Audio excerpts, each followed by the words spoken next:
સારા સંસ્કારોવાળો પકવીએ, સારું શિક્ષણ આપીએ, શિક્ષણની સાથે સાથે સંસ્કારો પણ આપીએ. અમારે રશીદાબેન અગ્રવાલ સાહેબને અહીંયા સન્માન સ્વીકાર્યું. એ દીકરી ખૂબ ચોથા ધોરણ ભણતી હતી અને નાની પાતળી હેરોની બ્લુ કલરનું કટ પહેરવું પડ્યું ત્યાંથી મારી ગયા. તો સાહેબની હાથે એનું લગ્ન પણ થયું. અત્યારે બંને લાખો રૂપિયાનો પગારદારી.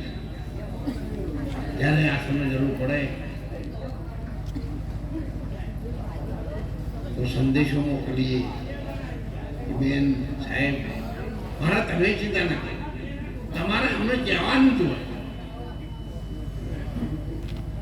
એટલું બધું શિક્ષણ મેળવેલું હોવા છતાં પણ ધર્મ પ્રત્યે કેટલી ભાવના થઈ એ તમે આપણા બધાની ધર્મ પ્રત્યે ભાવના છે એટલે આપણે બધા 500 કિલોમીટર દૂર આવ્યા છે, સાનિધ્યમાં આવ્યા છે.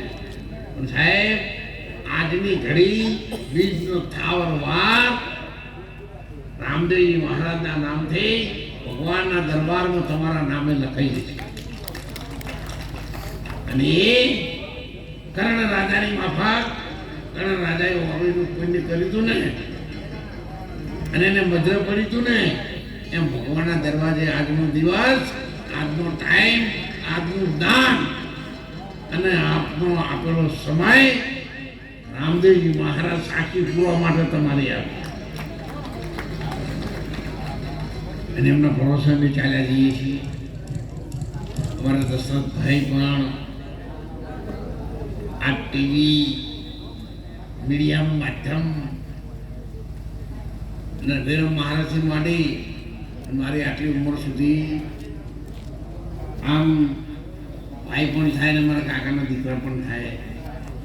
ખૂબ સારી સેવા આપી છે આશ્રમની અને ઉત્તર એમની પ્રગતિ થાય એવું રામદેવજી મહારાજને આપણે પ્રાર્થના કરીએ. એમનો પરિવાર પણ ખૂબ સુખી થાય. અને આપ સૌને જો આ પ્રસાદી તો આવી ગઈ છે, ફટફટ લેજો તમે તાર હો. અને તમારા ખોવાને પાડોશી ના લેવો.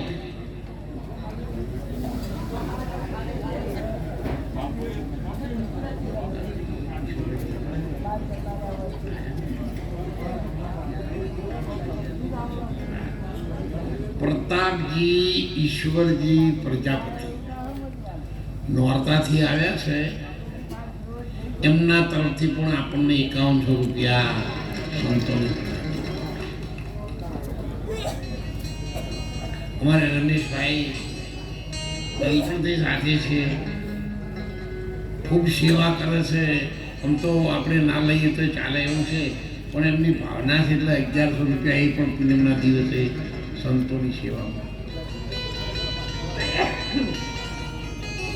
નાસ્તો આવ્યો છે.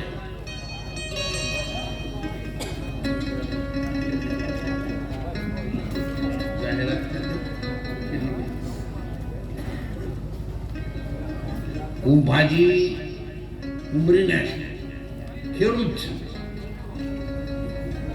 જ્યારે આપણે દસ્તાવેજ કરો તો ત્યારે લાખ રૂપિયા આપ્યા હતા અને લાખ રૂપિયા પૂનમના દિવસે બીજા એ લેતા આવે છે તાળીથી વધારે.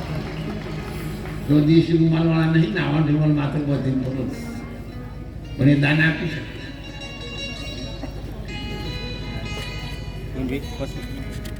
મદનભાઈ મારા મોટા ભાઈના દીકરા છે, ધોતીવાળા મારી સાથે નોકરીમાં હતા.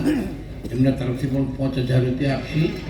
અને આપણો દસ્તાવેજ કર્યો તો ત્યારે એમના પેન્શનના પૈસા પડ્યા હતા તે દસ્તાવેજમાં 3 લાખ રૂપિયા તો પહેલાં હાલેલા જ છે.